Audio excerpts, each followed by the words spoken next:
mallas bar takka siidaa Minilikii fi Haayile Sillaasee haaromsee boraafatee rafne. Mallas inni Oromoo nyaate. Innuu ni qusate, ni sodaate, ni saalfate.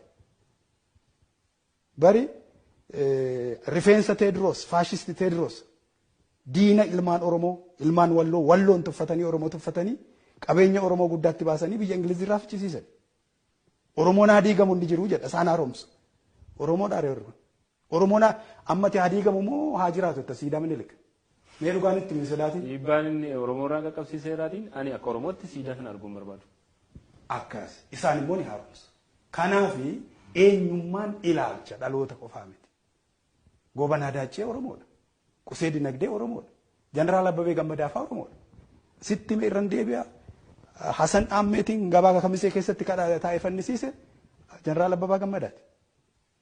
Oromoodha kun.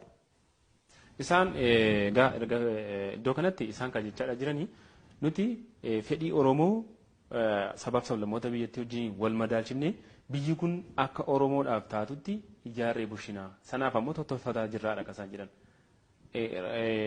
Adda bilisummaa Oromoo akkaataa kanaatiin hojjetamoo yoomuu injifannoo yoo argate akkuma kaayyoo sakaleessa qabatee biyya kana bulchuudhaaf deemame kana wajjin wal qabate isaanis kaayyoo kana qabatoo ta'e isaanis tariitii sirriidha jechuudha.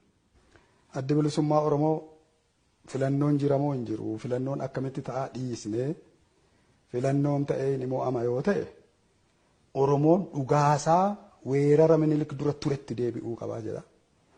Inni kun naannoo kanatti nagaa buusa. Kana jechuun Affaaris dhugaasaatti deebi'uu qaba. Hadiyyaan dhugaasaatti deebi'uu qaba. Tigraayis dhugaasa bakka dhugaasaatti deebi'ee wal kabajee waliin mootummaa tokko tolfatee ijaaramee jiraachuu danda'a jedha. Gaaffiin bilisummaa referendamii duruu kaka'e waliin jiraachuu dadhabuu fi walqixxummaan dhabamuudha. Carraa isa kana ni ilaalla. Amma nuti bar gaaffii bilisummaan dhiifne. Oromoon mirga hiree murteeffannaa isaa murteeffachuu qaba. Oromiyaan akka biyya taatutti biyya ta'uu qabdi.